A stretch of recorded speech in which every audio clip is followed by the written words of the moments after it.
All right, we're live. Sweet. So, yeah, so I guess the prompt this week is talking about public leadership during a crisis, and how organizations can prepare for, different crises. And I guess like the textbook covered a lot of different crises that can happen within that involve an organization, like the different types. Like for one of the chapter responses, it went over like a part of the textbook went over 10 different crises and such. Yeah. And so there's a lot of different ways you can prepare for so many things. I guess the ones that I covered were human resource related, more than anything. Like the first thing that comes to mind is like, company trainings. I think it's important for companies to have those in place when you're talking about human resources issues. All the time, companies, get a huge negative, get a negative rap on the media, and it impacts them pretty significantly due to stuff like that all the time. Whether it's sexual harassment, harassment is like a huge thing right now. That's consistently been going on. We've heard about it a lot lately, and so. Stuff like that, I just think it's important for companies to put specific things involved, and that starts at the top. Corporate making those things and making sure that they require it for all employees to complete and sign off on. And then at the entry level, it's important for those new employees to pay attention to what they're hearing and understand.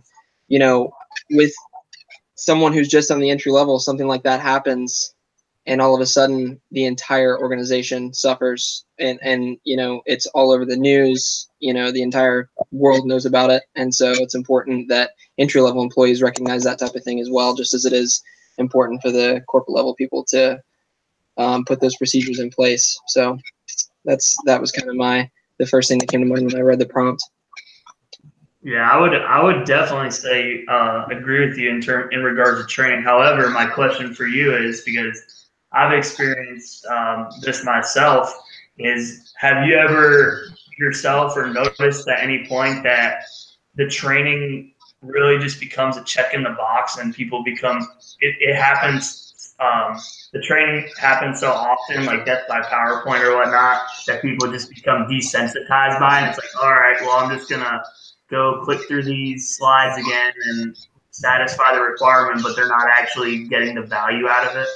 Yeah, absolutely. No, that's a thing that happens for sure. And that's that's kind of what I was talking about when I say it's important that entry level employees are paying attention to those things. It definitely, I mean, yeah, we've all done it. I think we're probably all guilty of it. I think I've mentioned this before. That we've all clicked through and gone through the thing, and we don't think anything of it until something like that happens, and then we realize like that stuff really is a big deal and it can affect an entire organization. I think it's probably an issue, to be honest with you. It's probably an organizational issue across many different types of organizations, and I think that maybe the goal would be to come up with a creative new way to inform entry level employees or all employees about these things. Come up with a creative way to give them the knowledge that they have about these different human resources issues and things that they need to know and rules that they need to follow, instead of just the slideshows or the lame videos that are 30 minutes long and no one wants to watch. Something that's more, something that's more involved, or just a creative, innovative way to get people to really learn about that stuff. All right. How do you think response plays into like mitigating future incidents? Do you think that like public disciplinary action is appropriate to kind of like set an example, or what do you think of that? I do think, yeah. I mean, whenever a company gets a bad rap in the media, something happens. I think a lot of times, or at least in recent times, a lot of times we've heard about people having, disciplinary actions, getting fired, and the company has to do that. They have to take that response, because if it were to come out in any other form, that the entire organization, I mean, there's no way. That's when people start going on strike against companies, and then it's just the downfall from there. So yeah, I mean, disciplinary action is, they don't have. I don't think they have another route whenever stuff like that occurs, and I do think it's necessary to show that the organization it cares, Yep. and that, you know, they don't let stuff like that slide, even though it slid under their noses this time. You know, they're not going to let the negativity, you know, those bad people continue working in their companies and stuff like that. So, all right, sounds good. I'll go ahead and jump in.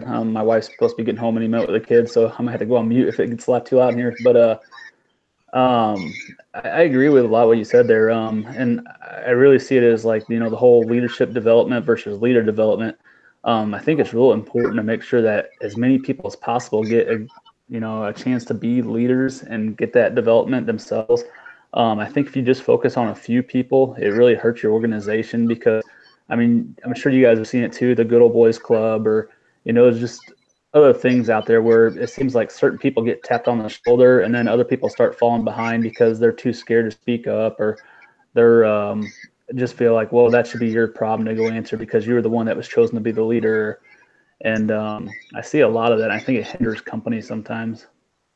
And then I was going to say too, as far as the BP oil spill thing, the video we had to watch, I don't know if you guys ever seen that viral video, that commercial that was made about that time. It was pretty funny because it was basically just a real big mockery of BP. And it was kind of the whole public perception thing where there's a couple guys sitting around a conference table and a guy spills coffee, and they come up with all these crazy ideas. A guy even grabs paper towels, but instead of cleaning up the mess, they end up just taking it and writing notes and making designs and try to contain it with arms and cardboard and stuff like that. So,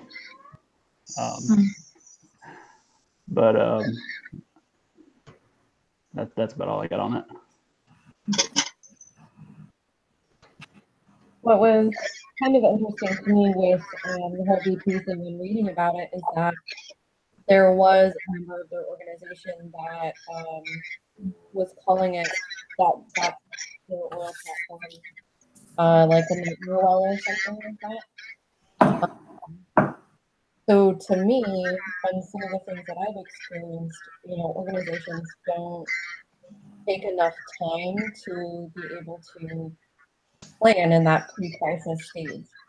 So there were red flags, there were, you know, things that were popping up for BP, but they didn't really pay attention to it. So they could have avoided the whole crisis if they had just paid attention to those red flags.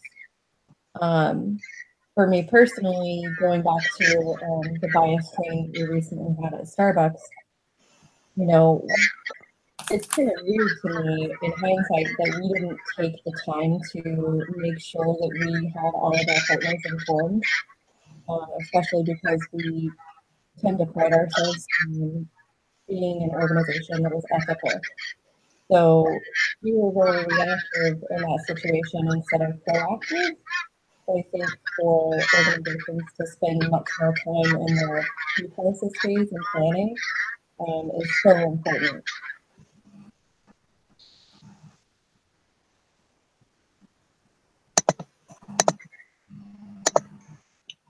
You guys hear me okay? Yeah. Kind of. You're a little soft this evening. Oh, I'm so sorry. That's okay. I'll go ahead and chime in. So mine was on, I work for a school district, and we have a crisis prevention team. So they have a training that happens monthly where they meet and then they go over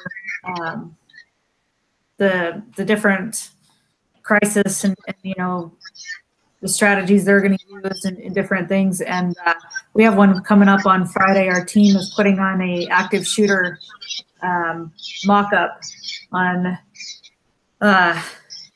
what it would be like if an active shooter was in there, and you know, there's going to be live actors, you know, doing the whole thing with students and teachers, and they're all going to have to run through it. And I think that's so important because when you're in a panic situation, and if you're not trained on how to deal with it, you know, especially in a leadership role, you get caught up in that and get lost in it. So I think it's really important to do that training on the front end of a crisis. Yeah, I think that goes into, I mean, just looking at teams and leadership in general. Like in a situation like that, it's important that there's like one person identified to be the decision maker who knows what's going on, because everyone else is looking for that person, like that they're gravitating towards them, like following their lead, you know. So like it's important that through not only through training and education that people that you practice these things, that you do dry runs, they do drills. So when the actual things happen, it's very natural in terms of the response. Well, and that's just it. Having those crisis prevention teams, you know, you already know what your role is. Each person has their role, and they know exactly what to do and where to go, you know, and I think then you just don't get caught up. You're prepared. Yeah, and I think part of that is like implementation of policy as well. Like, hey, this is the written standard operating procedures. These are the tasks assigned to each specific person / section in the building. You're responsible for locking this down and leading these people to rally point A or whatever the case may be, you know, and reporting accountability. And there be outlined specifically in writing, like these are the standard operating procedures that you follow. And like you said, those drills are going to mimic what it says in there, but to make that like official policy, like this is how we're going to respond in these circumstances. And that could be for an active shooter, that could be for a natural disaster, that could be for a variety of things. Exactly. Yeah. And it does definitely seem weird doing those drills and stuff, but it actually came in handy for us. Not that we actually had something happen, but we had a guy come in making threats about wanting to shoot the place up one day, and you would think everybody would kind of freak out, but everybody pretty much remained calm and kind of knew what had to happen and knew where to go in case something did happen. So you just never know. And is that because you guys have done drills before, or is it just kind of was like natural? Yeah, so we have a yearly training that we do on the internet now, and then they occasionally do a drill too, just like a fire drill, tornado drill, something like that. Okay. Yeah, so something else that we haven't talked about yet that I want to add in that I had in my notes in regards to how we can prepare leaders for crisis is an important. So we already covered like the training and through education and through practice, like. We say like in the Marine Corps, train as you fight, you know, like do it exactly how you're going to do it on game day. You guys probably are familiar with that for sports as well. Like, so another important aspect that that came to my mind was having the team study the history and case studies. Like, hey, these are the scenarios in the past that have happened in similar circumstances or in similar organizations, and this is how they responded, right? This was the trends we saw that were good, or this is what they could have done differently to prevent this or to mitigate the fallout from the disaster or whatnot, or the crisis. Like if they did this, then this would have happened, or if they did this well, and they were able to save lives or mitigate the circumstances. So I think case studies are very important to see what those, like, we don't always have to recreate the wheel, right? Like the product exists somewhere, we just have to use it. So it's seeing what people in the past have done and mimicking the good behaviors and making modifications to the bad behaviors to find that's kind of like how we get our leadership style, right? Like we look at what we liked about our leaders and what we didn't. We picked and chose from those to find that perfect balance, and I think that's important as well. Another thing with that. Sorry, I lost my train of thought. Anyway, another thing to think about. Yeah, that's what I was talking about. So what we can do as well is we can be part of that history, right? So say you guys do a response drill of some sort, or we have an actual crisis. It's important. We do this a lot in the military to give an after action. Let's get feedback of, hey, this is what we did well, and this is what we didn't do well, and this is what we can change about our procedures to help make the process better, right? I'm sure you guys have given recommendations to improve processes, but like I think after action reports, like us just doing something poorly and then just not talking about it, is pretty much setting up ourselves and the organization for failure.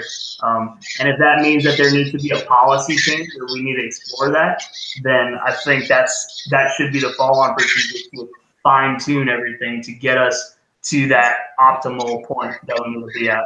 I would say another thing is to promote situational awareness, like to recognize what potentially could happen based on your workplace or your industry. Like these are the possibilities of what could happen. There could be a natural disaster that burns down this place because I'm in Southern California and there's wildfires. Like there could be an active shooter or whatever the case may be. Like being aware of your surroundings and at all times. So if you do see something, be able to be that person to say something and initiate the follow-on procedures or whatever the case may be. And I think part of that is building cohesion within the teams, having commitment to one another, right? Because I could see a problem and I could say like, oh, well, yeah, that's a potential crisis, but it doesn't affect me. It's going to affect that guy next to me or wherever the case may be. So having that commitment and that cohesion and looking out for each other and having each other's backs, I think is important in terms of preparing leaders to be able to prepare their teams to deal with crisis. I have two more things, not to ramble on, but we call ORM operational risk management. So in terms of exercising situational awareness, when we identify these things, we can we can mitigate the risk by doing an ORM, a risk management assessment, and saying these are the risks, these are the ways that we can mitigate them. Not necessarily being able to eliminate them, but not taking any unnecessary risks, you know what I'm saying?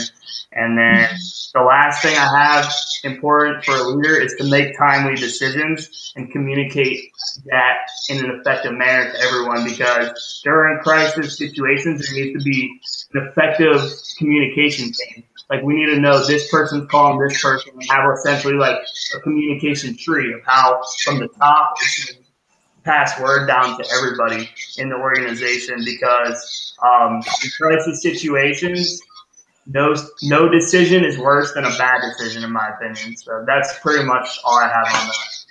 Yeah, I think that's definitely important too. Like, I think it talked about it in our textbook, talking about response to crisis, and like effective time management there is definitely very important, because when crisis strikes, it's go time. There's no time to waste, and decisions have to be made, and everybody needs to know what's going on immediately. So that's definitely important.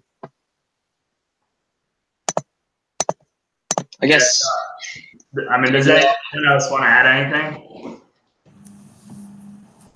No, I guess Danielle said her phone died, or her computer died. So yeah, I saw that. You guys saw that, yeah. I just realized she fell off of there. Yeah. But yeah, so if anyone else doesn't have anything, then I'll cut it off there. Cool. Are we at time and everything?